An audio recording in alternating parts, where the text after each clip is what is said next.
Hello everyone, welcome to SankalpStudySuccess. And next Indian economy loni manaki NCERT economy lo 11th chapter. So 11th textbook lo chapter 2 Indian economy 1950 to 1990. So previous chapter 1 lo మనము 1947 పరిస్థితిలో Indian economy యొక్క పరిస్థితుల గురించి చదువుకున్నాము. అంటే British colonial government ఉన్నప్పుడు యొక్క ఆర్థిక పరిస్థితుల గురించి, అలాగే కొలోనియల్ గవర్నమెంట్ 1947లో ఎండ్ అయింది కదా, అప్పుడు ఇండిపెండెన్స్ డే వచ్చినప్పుడు మన యొక్క భారతదేశ యొక్క స్థితిగతుల గురించి చదువుకున్నాం. నో ఇండియన్ ఎకానమీ 1950 నుంచి 1990కి చదువుతాం. సో ఈ పీరియడ్ అనేది చాలా ఇంపార్టెంట్ పీరియడ్. ఈ టైంలోనే మనకి పంచవర్ష ప్రణాళికలు ఇవన్నీ కూడా వచ్చాయన్నమాట. సో ఇండియన్ ఎకానమీ 1950 టు 1990లో చూసుకుంటే హియర్ మనం ఏంటంటే 5-year ప్లాన్స్ గురించి తెలుసుకుంటాము. అలాగే డిఫరెంట్ సెక్టార్స్లోని డెవలప్మెంట్స్ పాలసీస్ ఎలా తీసుకొచ్చారని తెలుసుకుంటాం అనమాట. సో ఫస్ట్ 5-year ప్లాన్ మీకు తెలిసే ఉంటుంది, పంచవర్ష ప్రణాళికలు అని అంటారు. వీటి యొక్క ముఖ్య ఉద్దేశం ఏంటి అంటే కనుక what is the main objective of this planning in India ఏంటంటే, మన పీపుల్ ఎవరైతే ఉన్నారో భారతదేశం యొక్క ప్రజల యొక్క వాళ్ళకి ఆపర్చునిటీస్ని క్రియేట్ చేయడము, వాళ్ళ యొక్క లివింగ్ స్టాండర్డ్స్ని పెంచడం కోసం ఈ పంచవర్ష ప్రణాళికలు తీసుకొచ్చారనమాట. Right, first 5-year plan. What is the main objective of the planning in India? To initiate the process of development which will raise the living standards and the open out to the people new opportunities for richer and more varied life. Okay, now come to the introduction part. You see here ఇందులో మనకి 5-year plans development గురించి, development policies గురించి, merits and limitations of regulating economy గురించి తెలుస్తుంది. So మనకి ఇక్కడ నార్మల్గా introduction part చూడండి. On 15th August 1947, okay, India woke to a new dawn of freedom. You know this. Finally we're masters of our own destiny after some 200 years of British rule. So 200 సంవత్సరాల దగ్గర British rule తర్వాత మన దేశం మన చేతుల్లోకి వచ్చింది. So ఇప్పుడు what is the job of the nation building was now in our own hands. Right, the job of the nation building was in our. అప్పటి వరకు కూడాను మన దేశం యొక్క పరిస్థితులన్నీ కూడాను బ్రిటిష్ వాళ్ళ చేతిలో ఉండేవి. దెన్ August 15th 1947 నుంచి మన చేతిలోకి భారతదేశం యొక్క ఆధిపత్యం అనేది వచ్చింది. అయితే ఎవరైతే ఇండిపెండెంట్ ఇండియాలో లీడర్స్ ఉన్నారో, లీడర్స్ ఆ టైంలో మనకి ఎవరు? Jawaharlal Nehru, Sardar Vallabhbhai Patel and Mahatma Gandhi, Rajendra Prasad, B R Ambedkar, these are all the independent India leaders అనమాట. సో వాళ్ళు ఏంటి డిసైడ్ చేసుకోవాలి, ఏంటి మనం అంటే వాట్ టైప్ ఆఫ్ ఎకనామిక్ సిస్టమ్ని మనం నేషన్లోకి అడాప్ట్ చేసుకోవాలి అని చెప్పేసి మీటింగ్ పెట్టుకున్నారు, డిసిజన్ తీసుకున్నారనమాట. So the leaders of independent India had to decide among other things the type of economic system most suitable for our nation. మన భారతదేశానికి ఏ ఎకనామిక్ సిస్టము సూటబుల్ అవుతుందో ఆ సిస్టమ్స్ని మనం అడాప్ట్ చేసుకుందాము. సో ఈ అడాప్ట్ చేసుకోవడం అనేది ఇక్కడ ఫర్ ఎగ్జాంపుల్ మనకి ఎకనామిక్ సిస్టమ్స్లో నార్మల్గా మీకు చెప్తున్నాను, ప్రైవేటైజేషన్ ఉంటుంది, సోషలిస్ట్ ఉంటుంది. ప్రైవేటైజేషన్ ఇస్తే అంటే అన్ని ప్రైవేట్ వాళ్ళవే ఉంటాయి, వాళ్ళు ప్రాఫిట్స్ గురించి ఆలోచిస్తారు, పీపుల్ యొక్క వెల్ఫేర్ గురించి కానీ పీపుల్ యొక్క లివింగ్ స్టాండర్డ్స్ గురించి కానీ వాళ్ళు ఆలోచించరు. బట్ సోషలిస్ట్ సొసైటీలో ఎలా ఉంటుందంటే కనుక పీపుల్ యొక్క లివింగ్ స్టాండర్డ్స్ గురించి, పీపుల్ యొక్క మంచి గురించి ఆలోచిస్తారు. సో మనకి ఆ టైంలోని వచ్చినప్పుడు we are not a like rich country. Independence వచ్చినప్పుడు we are not a rich country. So ఆ టైంలో ఏంటి, పీపుల్ యొక్క బాధ్యత గవర్నమెంట్ చేతిలోనే ఉంది. అందరూ చాలా వరకు we're facing the poverty problem. So ఖచ్చితంగా పీపుల్ యొక్క వెల్ఫేర్ గురించి ఆలోచించాలి. ఓకేనా, వాళ్ళ యొక్క లివింగ్ స్టాండర్డ్స్ గురించి ఆలోచించాలి. సో ఇవన్నీ మనకి ఏ ఎకనామిక్ సిస్టంలో ఉంటాయి? సోషలిజంలో ఉంటాయి.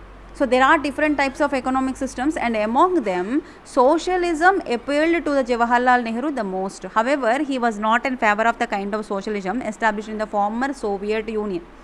Former Soviet Union means what? Russia. ఓకేనా, అక్కడ ఉన్నటువంటి సోషలిజంని అతని ఫేవరెట్ ఏమంటారు అది అడాప్ట్ చేసుకుందాం అని అనలేదు. యాక్చువల్గా ఇక్కడ మనకి ప్రైవేటైజేషన్, సోషలిజం అనే 2 types ఉంటాయి. సో దీనిలో మనకి right capitalist society, socialist society అని ఉంటాయి అనమాట. Capitalist society, socialist society. So Jawaharlal Nehru mostly he appeared for socialism but not in the case of former Soviet Union where all the means of production that all the factories and the farms in the country were owned by the government. Soviet యూనియన్లోని అంటే present రష్యాలోని ఉన్నటువంటి socialism ఏంటంటే కనుక ప్రతి ఒక్క factory, all the factories and all the firms under control of government. Okay, there was no private property.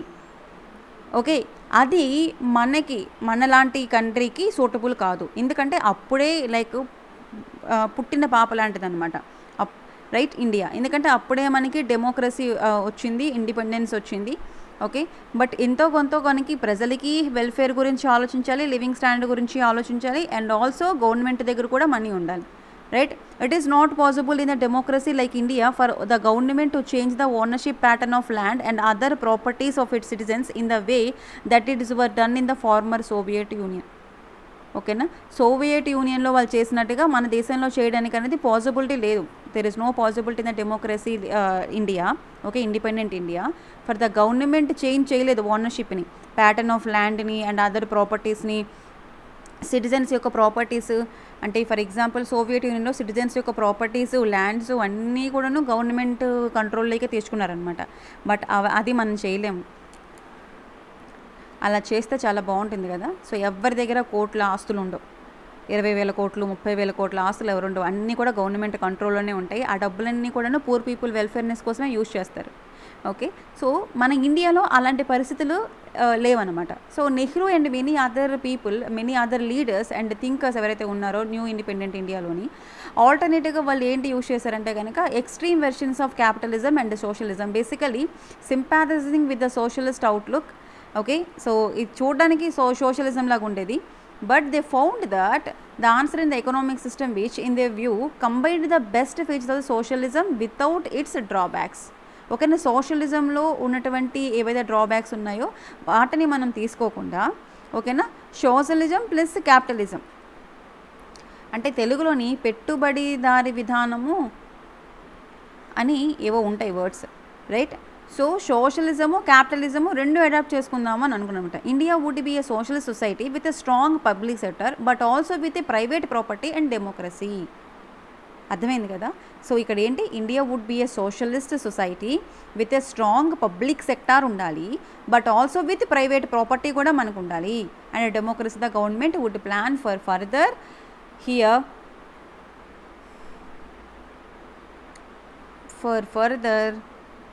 where it is economy with the private sector being encouraging to be part of plan effort. So the industrial, this point is very important, the industrial policy resolution of 1948 and the directive principles of the Indian constitution of reflected this outlook. In 1950 the planning commission was set up within the prime minister as chairperson, and the era of 5-year plan and begin. ఓకేనా. So ఇక్కడ మీరు ఏంటంటే point very important one, planning commission means PC was setup in which 1950. ఇప్పుడు planning commission ప్లేస్లో మనకి ఏంటుంది, నీతి ఆయోగ్ ఉంది, right. Now there is no planning commission మా, but at the 1950లో we have a planning commission. Okay, దానికి చైర్పర్సన్ ఎవరు, prime minister. So దీనికి చైర్పర్సన్గా సిపిగా ఎవరు వ్యవహరిస్తారంటే కనుక పిఎం, ప్రైమ్ మినిస్టర్ ఎవరైతే ఉంటారో వాళ్ళే ప్లానింగ్ కమిషన్కి చైర్పర్సన్గా వ్యవహరిస్తారు. సో మీకు ఇక్కడ ఈ బాక్స్లో ఉన్నది కూడా ఇంపార్టెంటే. టైప్స్ ఆఫ్ ఎకనామిక్ సిస్టమ్ ఉంది కదా. సో టైప్స్ ఆఫ్ ఎకనామిక్ సిస్టమ్స్లో త్రీ ఉన్నాయి ఇక్కడ మనకి. అంటే ఇక్కడ what to produce, how to distribute అనేది 3 ఇంపార్టెంట్ థింగ్స్. ఓకేనా, మనం భారతదేశంలో ఓకేనా ఏంటి వాట్ టు ప్రొడ్యూస్, ఏంటి ప్రొడ్యూస్ చేయాలి, that is the first question. దాన్ని ఎలా ప్రొడ్యూస్ చేయాలని second question, how to produce it, and how to distribute, దాన్ని పీపుల్కి ఎలా డిస్ట్రిబ్యూట్ చేయాలి అనేది third question. So this is the 3 questions అనమాట. సో ఇక్కడ మనం చూసుకుంటే market economy, production of those consumer goods which are in demand, ఏవైతే డిమాండ్లో ఉన్నాయో వాటిని ప్రొడ్యూస్ చేస్తే that is goods that can be sold profitably either in the domestic or in the foreign market. దాన్ని క్యాపిటలిజం అని అంటారు. Okay, market economy, market forces. Capitalism అంటే ఏంటంటే ఏదైతే మనకి డిమాండ్ ఉందో దానిని వాళ్ళు అంటే బేస్డ్ ఆన్ ద డిమాండ్ ఇక్కడ గూడ్స్ అనేవి ప్రొడక్షన్ జరుగుతాయి అనమాట. బేస్డ్ ఆన్ ద డిమాండ్ మనకి గూడ్స్ అనేవి ప్రొడక్షన్ జరుగుతాయి. Remember this very important one. In a market economy also called capitalism, only those consumer goods will be produced that are in demand. ఏవైతే demand ఉన్నాయో, for example టూత్పేస్ట్కి demand ఉందనుకోండి. So there is a demand, huge demand for the toothpaste. So టూత్పేస్ట్ని వాళ్ళు produce చేస్తారు. ఓకేనా, there is a huge demand for onions. ఓకేనా, so ఆనియన్స్ని ప్రొడ్యూస్ చేస్తారు. దాన్ని క్యాపిటలిజం అంటారు. So only those consumer goods are produced in the demand, that goods that can be sold. So వాటిని ప్రాఫిటబుల్గానే అమ్ముతారు, ఎందుకంటే దానికి డిమాండ్ ఉంది కాబట్టి. ఏం చేస్తారు పీపుల్, ఎంత ఖర్చు పెట్టైనా సరే దాన్ని కొంటారు, ఎందుకంటే there is a demand for these products. Okay, so capitalist సొసైటీలో మనకి ఎలా ఉంటుందంటే ఏదైతే ప్రొడక్ట్కి డిమాండ్ ఉందో ఆ ప్రొడక్ట్ ప్రొడ్యూస్ చేస్తారు, and they were also sold for profitable in nature. Either in the domestic మార్కెట్లో అయినా సోల్డ్ చేస్తారు, లేదా ఫారెన్ మార్కెట్లో అయినా సరే సోల్డ్ చేస్తారు. ఫర్ ఎగ్జాంపుల్ కార్స్కి డిమాండ్ ఎక్కువగా ఉందనుకోండి, cars are very demand in nature, cars will be produced, and if bicycles are in demand, bicycles were produced. Okay, if labour is cheaper than capital, more labour intensive methods of productions will be used and vice versa. అర్థమవుతుందా కదండి. So మనకి ఏమంటారు, capital అంటే machines వాటికంటే లేబర్కి ఖర్చు తక్కువ అవుతుంది అనుకోండి, మన లేబర్ మీద ఇన్వెస్ట్మెంట్ చేస్తాము, రైట్. అదే లేబర్కి కంటే మనకి మిషన్స్కి తక్కువ ఖర్చు అవుతుందంటే మిషన్స్ తీసుకొచ్చి పెడతాం మన ఇండస్ట్రీలో, అది అనమాట. సో క్యాపిటలిస్ట్ సొసైటీలో మనకి ఎలా ఉంటుందంటే the goods produced and distribute among the people not on the basis of what people need. ప్రజలకి ఏంటి అవసరమో దానిని ప్రొడ్యూస్ చేయరు క్యాపిటలిస్ట్ సొసైటీలోని. That is the important point here. ఇక్కడ ఈ పాయింట్ ఇంపార్టెంట్, ఓకేనా. అంటే క్యాపిటలిజంకి డెఫినేషన్ ఇది. అండ్ నెక్స్ట్ ఇక్కడ in a capitalist society the goods produced are distributed among the people not on the basis of what people need but on the basis of purchasing power. అంటే వాళ్ళు కొనే యొక్క శక్తి మీద డిపెండ్ అయ్యి ప్రొడక్షన్స్ని గూడ్స్ని produce చేస్తారు, కానీ capitalist సొసైటీలోని క్యాపిటలిస్ట్లోని పీపుల్కి ఏది అవసరమో అది ప్రొడ్యూస్ చేయరు. సో దీనివల్ల ఎవరు సఫర్ అవుతారు, పూర్ పీపుల్ సఫర్ అవుతారు. అర్థమవుతుంది కదా. So what people can afford and are willing to purchase only ఆ ప్రొడక్ట్స్ని మాత్రమే మనకి క్యాపిటలిజంలో మార్కెట్ ఎకానమీలో ప్రొడ్యూస్ చేస్తారు. సో ఇక్కడ ఈ పాయింట్ అనేది ఇంపార్టెంట్. అంటే ఇక్కడ ఏంటి, ఎవరి దగ్గర మనీ ఉంటే వాళ్ళు పర్చేస్ చేస్తారు, ఎవరి దగ్గర మనీ లేకపోతే వాళ్ళు పర్చేస్ చేయరు. ఫర్ ఎగ్జాంపుల్ మీకు చూడండి, best example Apple company phones ఉంటాయి, ఓకేనా, ల్యాప్టాప్స్ ఉంటాయి. సో వీటికి మార్కెట్లోని అది ఎందుకు ఉంటుందో డిమాండ్ నాకు తెలీదు, but there is a huge demand for these market Apple company. So based on demand బట్టి వీటిని ప్రొడ్యూస్ చేస్తారు. అర్థమవుతుంది కదా. సో వీటి కాస్ట్ ఇంచుమించు 50,000 నుంచి ల్యాక్స్లో ఉంటుంది ఒక్కొక్క ఫోన్ కాస్ట్, రైట్. సో ఇక్కడ ఈ 50,000 రూపీస్ని ఎవరైతే ఎఫర్ట్ చేయగలుగుతారో వాళ్ళు మాత్రమే దీన్ని కొంటారనమాట. సో వాళ్ళ కోసమే ఇక్కడ ఈ ప్రొడక్ట్ అనేది తయారవుతుంది. సో ఇక్కడ బేస్డ్ ఆన్ పర్చేసింగ్ పవర్ మీద మనకి ప్రొడక్ట్ అనేది గూడ్ అనేది తయారవుతుంది, not for the people need, right. So this is the case in capitalist society. So దీనివల్ల ఎవరు సఫర్ అవుతారు, పూర్ పీపుల్కి అవసరం ఉన్నా సరే కొనలేరు, ఎందుకంటే దానికి డిమాండ్ ఎక్కువగా ఉంటుంది కాబట్టి, దానికి మార్కెట్ ప్రైస్ ఎక్కువగా ఉంటుంది కాబట్టి పూర్ పీపుల్ దాన్ని పర్చేస్ చేయలేరు. So society did not appeal to Jawaharlal Nehru, for our first Prime Minister. It means that great majority of people on the country would left behind without the chance to improve their quality of life. So capitalist society ni మనం ఒకవేళ కనుక తీసుకుంటే దీనివల్ల ఏమవుతుందంటే poor people suffer అవుతారు అనేసి capitalist సొసైటీని వద్దు అని జవహర్లాల్ నెహ్రూ అనుకున్నారనమాట. Next come to this socialist society, ఓకేనా. సో ఇక్కడ మనకి టైప్స్ ఆఫ్ సొసైటీలో క్యాపిటలిస్ట్ సొసైటీ కంప్లీట్ అయింది, and the next one socialist society. So socialist society means here the government decides ఏంటి ప్రొడ్యూస్ చేయాలి, what goods are to be produced in accordance with the needs of society. సొసైటీకి అవసరమైనటువంటి ఏ goods ఉన్నాయో ఎవరు ఇక్కడ మనకి decide చేస్తారు, గవర్నమెంట్ డిసైడ్ చేస్తుంది. Okay, so here the socialist society answers the 3 questions in the total different manner. Here see that first question, what in socialist society the government decides what goods are to be produced in accordance with the needs of the society. So society ante evaru, people ki edi avasaramo దాన్ని based on the demand కాదు, పీపుల్కి అవసరమైన దాన్ని మనం produce చేయాలి, అది కూడా liberal కాస్ట్తో produce చేయాలి. ఓకేనా. Assumed that the government knows what is good for the people of the country and so the desires of individual consumers are not given much importance. Individual యొక్క ఇంపార్టెన్స్ ఇక్కడ మనకి లేదు, మొత్తం హ్యాజ్ ఏ హోల్ పీపుల్ అందరికీ అవసరమైంది, people అందరికీ కామన్గా కావాల్సింది ఏంటి, వీట్ కావాలి, ఓకేనా, ఫుడ్ కావాలి, రైట్, బేసిక్ నీడ్స్ కావాలి, ఇవన్నీ కూడా ఏంటి పీపుల్ అందరికీ కలిసికట్టుగా కావాల్సినవి. సో దాన్ని ఉద్దేశించి మనకి ఇక్కడ ఏంటంటే జరుగుతుంది, సోషలిస్ట్ సొసైటీలోని గవర్నమెంట్ డిసైడ్ చేస్తుంది సొసైటీకి ఏంటి అవసరమో దాన్ని ప్రొడ్యూస్ చేస్తారనమాట. బట్ ఇక్కడ socialist society has no private property since everything is owned by the state. That was the very important one. చూడండి ఇక్కడ how goods are to be produced and how they are should be distributed అంతా కూడా socialist ఎకానమీలో గవర్నమెంటే decide చేస్తుంది. ఓకేనా, గూడ్స్ని ఎలా produce చేయాలి, అవి ఎలా డిస్ట్రిబ్యూట్ చేయాలని ఎవరు చెప్తారో గవర్నమెంటే డిసైడ్ చేస్తుంది సోషలిస్ట్ ఎకానమీలో, సోషలిస్ట్ సొసైటీలో. Okay, so distribution under socialism is suppose to be based on the what people need and not what they can effort to purchase. Unlike under క్యాపిటలిజంలో మనకి ఎలా ఉంటుందంటే, for example socialist nation provides free health care facilities provide చేస్తారు for all సిటిజన్స్కి. Strictly socialist society has no private property. So వీళ్ళకి ఎలాంటి private property కూడా ఉండదు. ఖచ్చితంగా సోషలిస్ట్ సొసైటీలో ప్రైవేట్ ప్రాపర్టీ ఉండదు. Everything is owned by the government. In Cuba and China, for example, most of the economic activities are governed by the socialist principle. For China, ఎకానమీలో జీడిపిలో ఎలాంటి ఏమంటారు నెగిటివ్ సెన్స్ ఉండదు. బట్ చైనాలోని మొత్తం అన్నీ కూడాను సోషలిస్ట్ ఎకానమీ, అది సోషలిస్ట్ సొసైటీ అది, right. Cuba and China is the best example for the socialist principles. Here everything economic activities, all the economic activities are governed by government only. Okay, but most economies are mixed economies. Mixed economies means like what, భారతదేశంవి.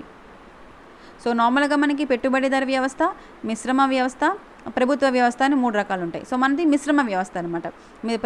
ప్రభుత్వం అంటే socialist society, పెట్టుబడిదారి అంటే capitalism, మిశ్రమ వ్యవస్థ అంటే mixed economy. So most economies mixed economies, that is the government and the market together answer the 3 questions. So ఇక్కడ మన 3 questions ఏంటి, what to produce, how to distribute, అంతే కదా. వాట్ ఆర్ ద 3 క్వశ్చన్స్ ఇక్కడ, what to produce, ఏంటి produce చేయాలి, ఎలా produce చేయాలి, అది ఎలా డిస్ట్రిబ్యూట్ చేయాలి.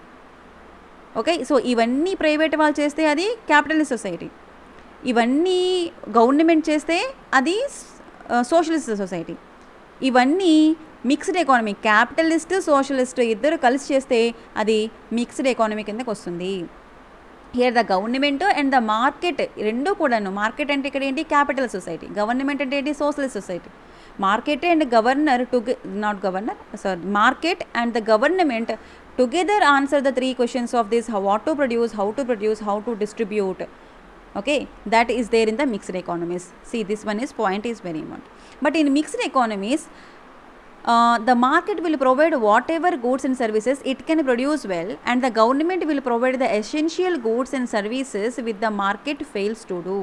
Okay, market ఏవైతే ఫెయిల్ అయిందో, ఫర్ ఎగ్జాంపుల్ మిక్స్డ్ ఎకానమీ ఎలా ఉంటుందంటే, మార్కెట్ అంటే క్యాపిటల్ సొసైటీ ఏవైతే గూడ్స్ అండ్ సర్వీసెస్ అన్నిటిని కూడా ప్రొడ్యూస్ చేస్తుంది. ఇన్ కేస్ మార్కెట్ ఏవైతే ఫెయిల్ అయిందో ఆ యొక్క గూడ్స్ని ఎవరు ప్రొడ్యూస్ చేస్తారమ్మా, గవర్నమెంట్ ప్రొడ్యూస్ చేస్తుంది అనమాట. So this is the case in market will provide the what ever the goods and services it can produce well. If it is fails, government will produce. So mixed ఎకానమీలో మనకి ఎలా ఉంటుందంటే, what to produce that was determined the partially by consumer preferences and the partial by government. చూడండి ఇక్కడ mixed ఎకానమీలో మనకి ఎలా ఉంటుందంటే, the first point what to produce. So ఏంటి ప్రొడ్యూస్ చేయాలి అన్నది that was determined by the demand, అంటే కన్జ్యూమర్ ప్రిఫరెన్స్ మీద ఉంటుంది, and partially that government decide చేస్తుంది ఏంటి ప్రొడ్యూస్ చేయాలి అని. హౌ టు ప్రొడ్యూస్, ఎలా ప్రొడ్యూస్ చేయాలి అంటే కనుక ప్రాఫిట్స్ బేస్ చేసుకున్నా లేకపోతే ఫ్రీగా ఇవ్వాలా అని చెప్పేసి కూడాను రెండు determined by the partially by producer seeking profits and also partially by government. And for whom to produce, how to distribute అంటే కనుక that was also determined by the purchasing power and partially by government. That is the case in mixed economy. So India would be a socialist society with a strong public sector. India would be a socialist society with a strong public sector but also with a private property kuda undali. And democracy, the government would plan economy with the private sector being encouraged to be part of the plan effort. So here mana appudu vachinattu Indian government also support the private sector. Okay, it should be strong public sector undali but also with private sector undali. So that is the case mixed economy okate manaki independence time loni possible ante suitable అయ్యే system అనమాట. So మనకి ఇక్కడ industrial policy resolution అవి వచ్చాయని చెప్పాను కదా మీకు, directive principles of state policy. So industrial policy resolution 1948 plus directive principles of state policy Indian constitution, directive principles of Indian constitution. So దీన్ని బట్టి మనకి ఏంటి, ఇండస్ట్రియల్ పాలసీ రెజల్యూషన్లో ఏమున్నాయంటే, government of India announced its first industrial policy resolution on 6th April 1948. Okay, so this policy resolution laid stress on the role of the state in the development of industry. So ఇక్కడ మనకి 4 broad areas ఉన్నాయి. ఏంటి ఆ activities అంటే, industrial activities అంటే items under central government అని control, and manufacturing of arms and imitations, and the production and control of the atomic energy, and ownership and management of the railway transports, ఇలా ఉన్నాయన్నమాట. So ఇవన్నీ కూడా మనకి comes under industrial policy కిందకి వచ్చాయి, right. తర్వాత మనకి 1950లో ప్లానింగ్ కమిషన్ అనేది ఏర్పాటైంది. ఈ see here planning commission. Next one the goals of the 5-year plans. So ఇక్కడ మనకి గోల్స్ చదువుకునే ముందు 5-year plan అంటే planning commission was established in when 1950. Okay, prime minister as a chairperson. What is the main objective of the planning commission అంటే, okay, government to promote a rapid rise in the standard of living of the people యొక్క standard of లివింగ్ని rise చేయడం కోసము, okay, exploitation అవ్వకుండా ఉండడం కోసం, మన యొక్క రిసోర్సెస్ ఎక్స్ప్లాయిటేషన్ అవ్వకుండా ఉండడం కోసం, ప్రొడక్షన్ని ఇంక్రీజ్ చేయడం కోసం, అండ్ ఆపర్చునిటీస్ని ఎక్కువగా క్రియేట్ చేయడం కోసం, ఇవన్నీ కూడా ప్లానింగ్ కమిషన్ యొక్క ముఖ్య ఉద్దేశాలు అనమాట. What are the main objective of the planning commissions అంటే, first one is what, to promote the rapid rise, that means rapid standard of living of the people, okay, and the second one is what, creating the opportunities, and the third one is what, increasing the production. ఇవన్నీ కూడా objective of the planning commission. Later మనకి it led to era of 5-year plans. So ఇవన్నీ మనకి implement అవ్వాలి అంటే కనుక planning commission was charged with responsibility of making assignment of all the resources of the country, right. So Jawaharlal Nehru is the first chairman of the planning commission now, ఆ టైంలో మనకి. So because he is the first prime minister of the country, right. So he is the first chairman of the planning commission. So దీని కారణంగా ఇవన్నీ implement చేయాలంటే కనుక మనకి plans ఉండాలి, 5-year plans, పంచవర్ష ప్రణాళికలు ఉండాలి. సో ఇప్పుడు చూడండి, a plan should have some clearly specified goals ఉంటాయి. 5-year plansలో మనకి గోల్స్ ఉన్నాయి. మొత్తం ఎన్ని గోల్స్ ఉన్నాయి? 4 goals ఉంటాయి, ఓకేనా. Growth, modernisation, self reliance and equity. ఇక్కడ మనకి గ్రోత్, అదేవిధంగా మీకు గ్రోత్, మోడర్నైజేషన్, సెల్ఫ్ రిలయన్స్, ఇవన్నీ కూడా మనకి గోల్స్ అనమాట. దేని యొక్క గోల్స్?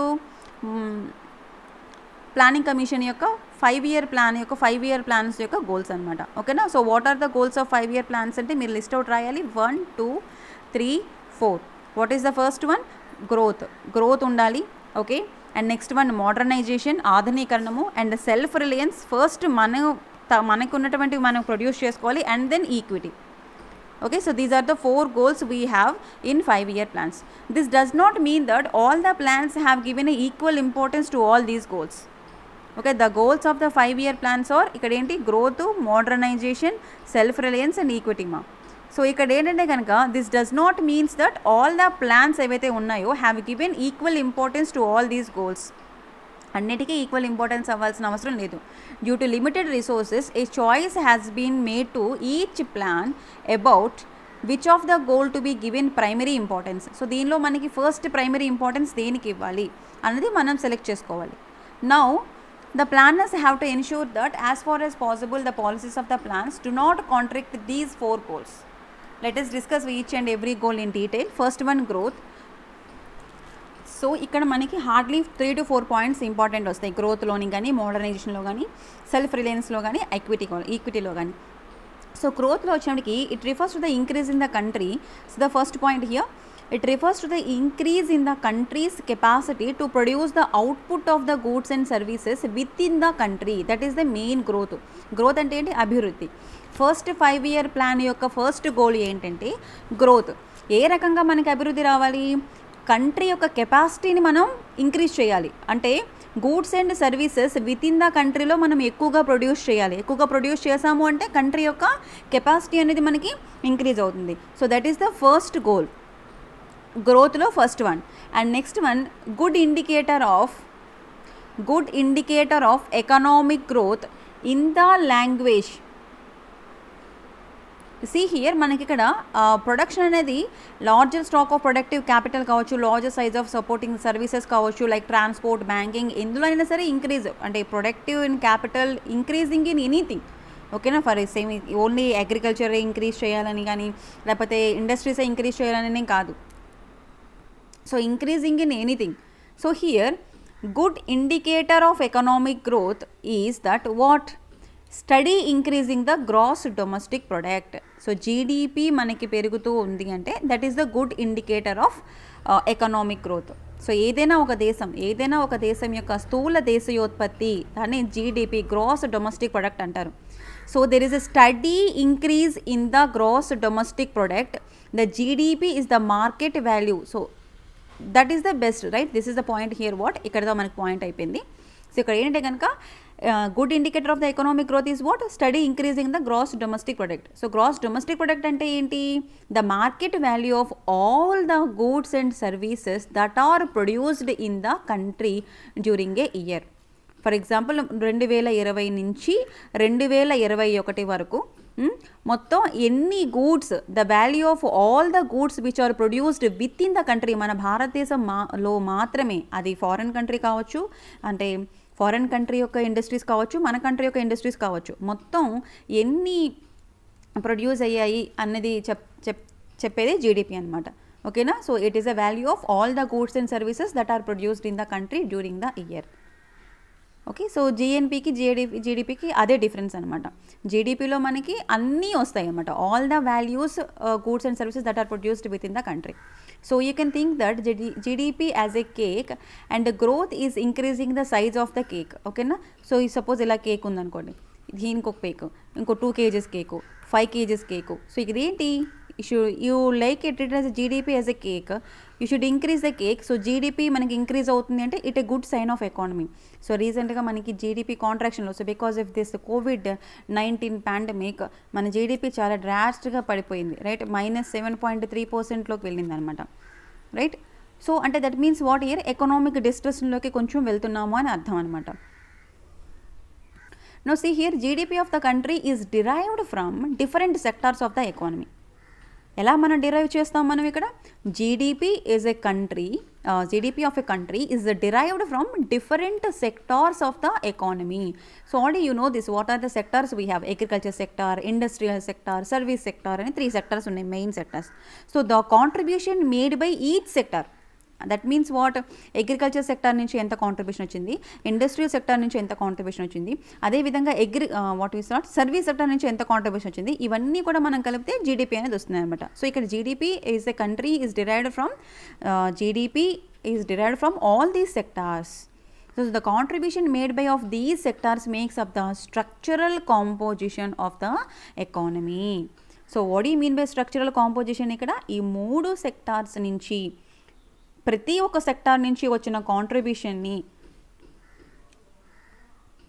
కలిపితే మనం ఏమంటాము? కాంపోజిషన్, స్ట్రక్చరల్ కాంపోజిషన్ అని అంటాం, right?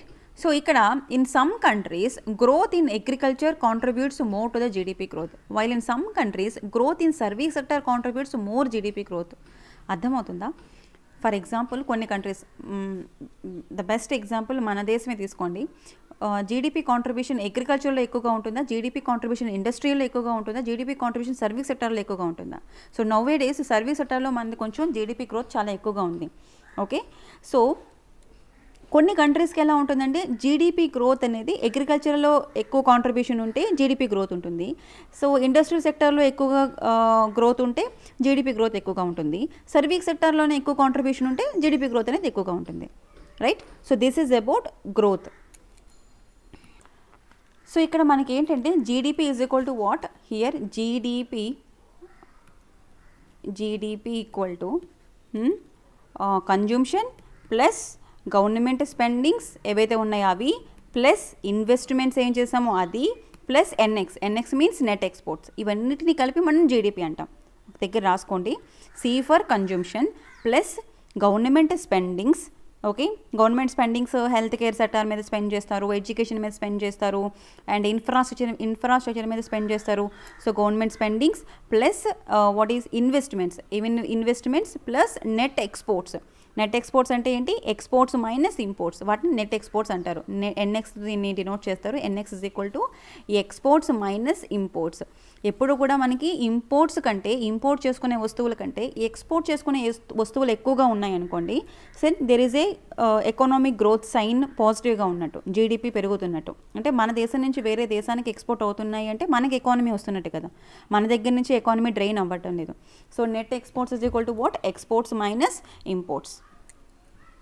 And the next one వచ్చేసి మోడర్నైజేషన్. సో మోడర్నైజేషన్లో మనకి ఎలా ఉంటుందంటే, to increase the production of goods and services the producers have to adopt the new technology. ఓకేనా. సో గూడ్స్ అండ్ సర్వీసెస్ని అంత ఎక్కువగా ప్రొడ్యూస్ చేయాలి అంటే ఖచ్చితంగా ఆ పర్టికులర్ ఇండస్ట్రీలో టెక్నాలజీని యూస్ చేయాలి. For example, a farmer can increase the output on the farm by using new seed varieties instead of using the old one. Right, పాత విత్తనాలని యూజ్ చేసే కంటే సీడ్స్ని, ఓకేనా. సో ఇంకొంచెం ఎక్కువ పంట రావడం కోసం, పంట దిగుబడి రావడం కోసం ఫార్మర్స్ ఏం చేస్తారు, హై ఈల్డ్ వెరైటీ ఆఫ్ సీడ్స్ని యూజ్ చేస్తారు.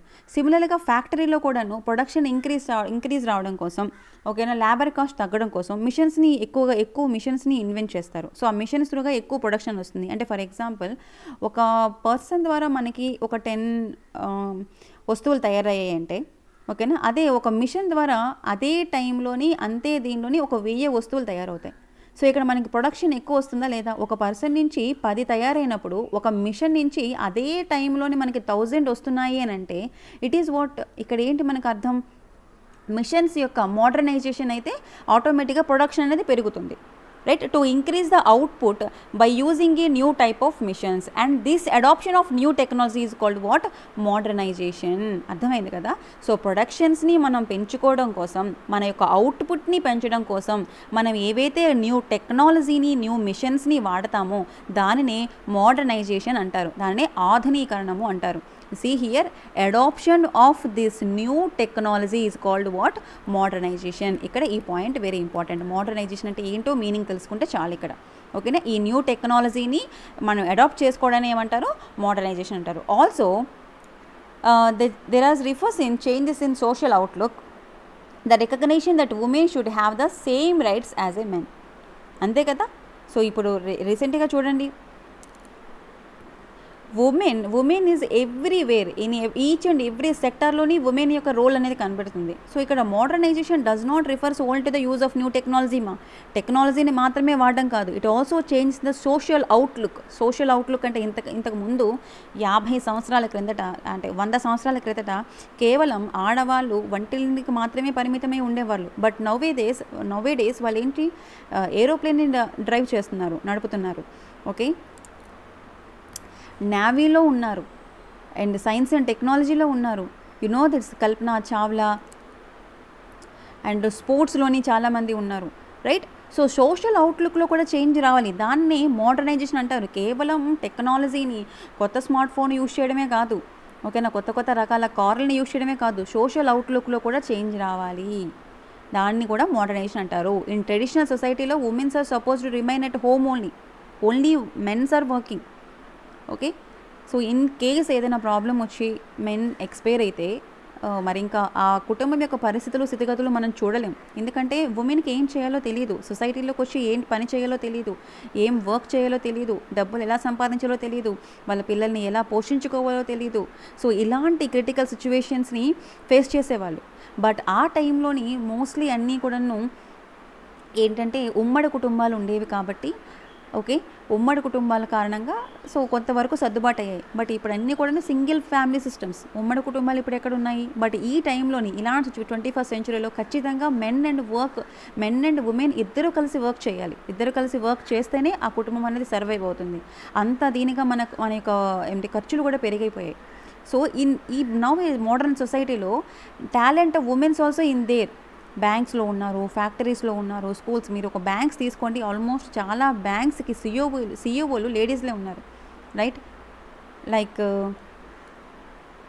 అరుంధతి భట్టాచార్య కానీ, ఇంద్రనూయి కానీ, వీళ్ళందరూ కూడా మనకి ఏంటి, CEOs of the banks. Right, so ప్రతి ఒక్క కేటగిరీలో కూడా సోషల్ అవుట్లుక్ కూడా చేంజ్ రావడాన్ని మోడర్నైజేషన్ అంటాం. సో దిస్ ఈజ్ మనకి గ్రోత్ అయిపోయింది, మోడర్నైజేషన్ అయిపోయింది. Now come to the self Reliance అంటే ఏంటి, the first 7 5-year plans, Okay, first 7 5-year plans gave more importance to the self-reliance, which means what? Avoiding the imports of those goods which could be produced in India itself. Okay, that is self-reliance. Self-reliance అంటే ఏంటి? మనం produce చేసుకునేవి ఇప్పుడు కొన్ని మనం produce చేయలేము. మనం produce చేయలేనివి మనం వేరే దేశం నుంచి ఇంపోర్ట్ చేసుకుంటున్నాము అంటే ఒక అర్థం ఉంది. మనం ప్రొడ్యూస్ చేయగలిగినవి కూడాను మనం ఎందుకు ప్రొడ్యూస్ చేయట్లేదు? ఓకేనా? So first we should be self reliant, అంటే మనకు కావాల్సినంత మనం ప్రొడ్యూస్ చేసుకుందాము, ఎక్సెస్గా ఉంటే ఎక్స్పోర్ట్ చేద్దాం. సో ఫస్ట్ 7, సో నార్మల్గా 1952 1955 1956 61 ఇలా 5 ఇయర్స్కి ఒక 5-year ప్లాన్ని లాంచ్ చేశారు. అలా మొదటి 7 5-year ప్లాన్లు కూడాను, ఫస్ట్ 7 5-year ప్లాన్స్ కూడాను see here this first 7 5-year plans gave importance to the self reliance, which means avoiding the importance and of those goods which could be what produced in India itself. So this policy was considered here a necessity in order to reduce our dependence on foreign countries. So దీని వల్ల ఏమైంది, మన foreign countries మీద depend అవ్వాల్సిన అవసరం లేదు, especially for food. Okay, it is understandable that, see here that point is not important. There was a fear that dependence on imported food supplies, foreign technology and foreign capital may make India's sovereignty vulnerable to foreign interference in our policies. So ఇక్కడ చూడండి this point, it was feared that dependence on imported food, మనం ఫుడ్ని కూడా import చేసుకుంటే ఏమవుతుందంటే foreign technology incorporate అయిపోతుంది, foreign capital అంటే India యొక్క సార్వభౌమాధికారానికి ఇవి ముప్పు తెప్పించేలా ఉన్నాయి అని చెప్పేసి ఒక ఫియర్ అని కూడా ఉందన్నమాట. అర్థమవుతుందా? So this is self Reliance అంటే ఏం లేదండి. సో ఫస్ట్ 5 7-year ప్లాన్స్ కూడాను, సో దేని గురించి ఆలోచించే ఫస్ట్ మనం ఇంపోర్ట్ చేసుకోవద్దు, మన దేశంలోని మనం ఏవైతే ప్రొడ్యూస్ చేయగలమో అవన్నీ ప్రొడ్యూస్ చేసుకుందాం, ఫస్ట్ మనం సెల్ఫ్ రిలయంట్గా తయారవుదాం, ఆ తర్వాత మనం వాటిని ఎక్స్పోర్ట్ చేద్దాం. ఓకేనా? అండ్ ద నెక్స్ట్ వన్ వచ్చేసి మనకేంటి, equity. Now growth, modernization, self-reliance are themselves is completed, may not improve the kind of life which may people are living.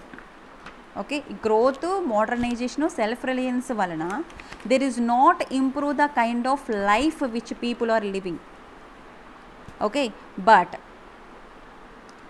Here a country can have a high growth, the most modern technology developed in the country itself and also have a most of its people living in poverty.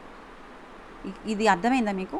ఒక country ఉంది, some X అనే country ఉంది, ఆ కంట్రీలోని high growth rate ఉంది. ఓకేనా, high growth rate ఉంది, super. Okay, and modern technology ఉంది, modernisation అయింది, so modern technology they are developed in the country, but almost the people in this country suffering with poverty. Is this really growth? ఇప్పుడు ఏదైనా ఒక దేశం, భారతదేశం అనే కాదు, ఏదైనా ఒక దేశం అనేది గ్రోత్ ఉంది అంటే ఎకానమీ గ్రోత్ ఉంది, మోడర్నైజేషన్ ఉంది, సెల్ఫ్ రిలయన్స్ ఉంది, బట్ ఇంకా చాలామంది people they are suffering with poverty problem. Is this really that country is a developed country? No, that is the same situation in India. ఓకేనా, still some people are suffering with poverty. So ఇక్కడ it is very important to ensure that the benefits of economic prosperity it should be reach to every poor in the country. ఓకేనా, ఇక్కడ ఏదైతే దేశానికి లాభం వచ్చిందో, ఏదైతే దేశానికి గ్రోత్ వచ్చిందో, ఆ గ్రోత్ని, ఆ మోడర్నైజేషన్ ఇక్కడ ఎవరు ఎంజాయ్ చేయాలి? పూర్ సెక్షన్ ఎంజాయ్ చేయాలి, not on the rich people. Understand? That is ఇక్కడ ఈక్విటీ. ఏదైతే గ్రోత్ వచ్చిందో, ఎకానమీ గ్రోత్ ఆ దేశానికి, it should be reflected to poor sections, not by the rich. So in addition to the growth, modernization and self-reliance, equity is also very important. Every Indian should be able to meet his basic needs. What are the basic needs? That is food compulsory undali, shelter, house undali, okay, education undali, health, access the health activities, right? Health ni eppudante vallu access chesukovali ante hospitals avanni undali. So these are all the basic needs. So every Indian should be able to meet his or her own basic needs. Then we can say that we are in equity. Okay, only poor people, only rich people మాత్రమే enjoy చేయడం కాదు, poor people కూడా enjoy చేయాలి. So what are the need మా ఇక్కడ food కానీ decent house కానీ education health care ఇవన్నీ కూడా మనకి basic needs. So first 7 5-year plans, that is 1950 to 1990. Okay, so first 7 5-year మనకి ఈ చాప్టర్ యొక్క మెయిన్ హెడ్డింగే అది. ఓకేనా, ఇండియన్ ఎకానమీ బిట్వీన్ 1950 to 1990 అంటే ఏంటి ఆ పీరియడ్ మనకి first 5-year plans, first 7 5-year plans. ఇక్కడ 5 year అంటే పంచవర్ష ప్రణాళికలు, 7 పంచవర్ష ప్రణాళికలు మనకి ఈ పీరియడ్లో కవర్ అయ్యాయి. ఓకేనా, సో ఆన్ అండ్ యావరేజ్గా మనకి ఒక పంచవర్ష ప్రణాళికలు అంటే 5 years కాబట్టి 7 years కాబట్టి 7 5s are 35 years. సో 1950 నుంచి 1990 చూసుకుంటే మనకి అరౌండ్ 35 years అంటే 40 years కానీ, బట్ ఫస్ట్ 7 5-year plans ఇక్కడే ఉన్నాయి కదా. But attempt to attain these 4 goals and the extent to which they succeed in doing so with reference to the agriculture, industry, trade. Okay, so this is about goals of the first 5-year plans. 5-year plans యొక్క goal అది first 7 5-year plans యొక్క goals ఇవి. Remember this, confuse కాకండి 5-year ప్లాన్కి 7 5-year ప్లాన్స్కి. So this is about మనకి 5-year plans యొక్క goals. ఇక్కడ మహానోబెల్స్ గురించి చూడండి, the architect of Indian planning. Okay, so మనకి ఎన్సీఆర్టీ నుంచి ఎంత బేసిక్గా క్వశ్చన్స్ వస్తాయంటే ఒక కాంపిటేటివ్ ఎగ్జామినేషన్స్లోని మనకి who is the architect of Indian planning ఇంత సింపుల్గా అడుగుతారండి క్వశ్చన్. ఓకే, సీ హియర్ ఈ బాక్సెస్ మనకు అనవసరం అని వదిలేస్తాం. సో ఈ బాక్స్ నుంచే మనకు వస్తుంది కొన్ని question. Mahalanobis, right. So many distinguished thinkers contributed to the formulation of our 5-year plans. Among them, the name of the statistician, okay, Presenta Chandra Mahanobis stands out. So ఆ 5-year plans అంతా okay పంచవర్ష ప్రణాళికలు, but దాని యొక్క statistician ఎవరు అంటే దాని రూపకర్త ఈ విధంగా ఉండాలి అని చెప్పిన వ్యక్తి ఎవరంటే that is none other than this person. In the real sense it begin with second 5-year plan. Okay, planning అనేది మనకి సెకండ్ 5-year ప్లాన్ నుంచి స్టార్ట్ అయింది. Second plan is landmark for contribution to the development of in planning in general. That means what they laid down అంటే మనకు ఒక్కొక్క 5-year ప్లాన్లోని ఒక్కొక్క దాని మీద మనం కాన్సన్ట్రేషన్ చేసామన్నమాట. Okay, so this plan was based on the idea of Mahalanobis. So second 5-year plan is based on the, so మళ్ళీ క్వశ్చన్ ఎలా అడిగారంటే ఒకసారి, which of the following 5-year plan is based on the Mahalanobis అని చెప్పి first 5-year plan, second 5-year plan, fourth 5-year plan, fifth 5-year plan అని అడిగారు. Okay, so answer is what second 5-year plan. Second 5-year plan is based on this his ideology. Okay, this plan was based on the ideas of Mahalanobis. In that sense, he can be regarded as the architect of Indian planning. Okay, so next he was born in 1893 in కలకత్తాలో అతను జన్మించారు. So he's educated the Presidency College in the Calcutta and Cambridge యూనివర్సిటీలో కూడా చదువుకున్నారు ఇంగ్లాండ్లోని. So స్టాటిస్టిక్స్లో ఇతనికి చాలా ప్రావీణ్యం అనేది ఉంది. Okay, so he provides some contributions to the subject of the statistics, brought him international fame. So 1946లో he was made a fellow, that means member of the Britain Royal సొసైటీలో కూడా తను మెంబర్ అయ్యారు. So one of the most prestigious organisation in the scientist, Britain Royal Society అనేది చాలా most prestigious scientist అది society. Okay, so దీనిలో కూడా అతనికి మెంబర్షిప్ అనేది రావడం జరిగింది. ఓన్లీ ద, సో ఇక్కడ చూడండి ఐఎస్ఐ మనం చదువుతాం, మీకు కరెంట్ అఫైర్స్ చెప్పినప్పుడు చాలాసార్లు ఇది వచ్చింది, Indian statistical institute. So who established this one? Mahalanobis established the Indian Statistical Institute in Calcutta and it started a journal, Sankhya. So this point is very important one. Competitive exams లో రిపీటెడ్గా అడిగే questions. Mahalanobis established in the Indian Statistical Institute and he started a journal called what is that? Sankhya, which still serves as a respected forum for statisticians to discuss their ideas. Both ISI and Sankhya are highly regarded by the statisticians and economics all over the world today. Today also we have this now we have this, right, Indian Statistical Institute we have, right. So దాన్ని ఎవరు establish చేశారంటే కనుక second 5-year plan యొక్క planar ఎవరు? మహాలనోబిస్ గారు. Okay, so he is the great personality. So during the second plan period, Mahalanobis invited many distinguished economists from India and abroad to advise him on India's economic development. So అందులో కొంతమంది economist became the Nobel prize winners ఉన్నారు. Later we shows the he could identify individuals with talent. So among the economist అంటే ఆర్థికవేత్తలు ఎవరైతే ఉన్నారో invited by the మహానోబెల్స్ were those who were very critical of the socialist principles of the second plan. So second plan అనేది చాలా ఏదో ఈజీగా plan చేయలేదు. ఓకేనా, చాలామందిని వరల్డ్ మొత్తంలో ఉండే కొంతమంది ఎకనామిస్ట్ని ఇన్వైట్ చేసి వాళ్ళందరితో కూర్చొని ఒక ప్లాన్ని నీట్గా డిజైన్ చేశారు. So many economists today reject the approach to planning the formulated by the Mahanobis, but he will always be remembered for playing a vital role in the putting India on the road to economic progress. Remember this. So ఇప్పుడు కూడా మన యొక్క విలువల్ని మన యొక్క బేస్ని మనం మర్చిపోకూడదు. ఓకేనా, సో ఇక్కడ ఏంటంటే కనుక ఇప్పుడు చాలామంది క్రిటిసైజ్ చేస్తున్నారు what is this plan, second 5-year plan, so దీనివల్ల ఏంటి అంత ఎకనామిక్ గ్రోత్ అయిందని. But many economist today rejected his planning, but he will always be remembered for playing a vital role in putting India on the road to economic progress. And also statistician continue to profit from his contributions to the statistical theory. Okay, so this is a very important box. Repeated ga chadavandi. So దీనిలో important points ఏంటంటే కనుక he is the architect of the Indian planning and next second 5-year plan, and he ఏంటి తన యొక్క journal ఏంటి సంఖ్య, and he established that ISI. That only ఆ points important, right now. So what is plan is completed. So మనం ఇప్పుడు types of economic systems చదువుకున్నాము. Types of అంటే మనకి ఇండియా ఇండిపెండెన్స్ వచ్చిన తర్వాత అందరూ కూర్చొని ఆలోచించారు ఏ టైప్ ఆఫ్ ఎకనామిక్ సిస్టమ్స్ని మనం అడాప్ట్ చేసుకోవాలి. సోషలిస్ట్ సిస్టమ్స్ని అడాప్ట్ చేసుకోవాలా, మిక్స్డ్ ఎకానమీని అడాప్ట్ చేసుకోవాలా, లేకపోతే private systems that is capitalist సొసైటీని అడాప్ట్ చేసుకోవాలా అని. దట్ మీన్స్ ఇక్కడ ఏంటి how to produce, way to produce and how to distribute. ఇది కదా మనకు 3 క్వశ్చన్స్. దెన్ నెక్స్ట్ 5 దాని నుంచి మనకి 5-year ప్లాన్స్ అనేవి వచ్చాయి. ఈ 5-year ప్లాన్స్లోని growth, modernisation, self reliance, equity అనే 4 వచ్చాయి అనమాట. రైట్, ఇది చూడండి సర్వీస్ సెక్టార్ గురించి. As a country develops in under course structural change అనేది జరుగుతూ ఉంది. అదే బెస్ట్ ఎగ్జాంపుల్ ఇండియా తీసుకోండి. Usually with the developed there is a agriculture declines and the share of industry becomes dominant. Usually with development అంటే development అవుతున్న కొలది, అభివృద్ధి చెందుతున్న కొలది నార్మల్గా మనకి agriculture, industrial, service sector 3 sectors కదా. ఏదైనా ఒకటి డెవలప్మెంట్ చెందుతున్న కొలది ఏం డిక్లైన్ అవుతుంది, అగ్రికల్చర్ డిక్లైన్ అవుతుంది. ఓకేనా, industrial becomes more prominent one అవుతుంది at a higher level of development. The service sector contributes more to the GDP than other two sectors.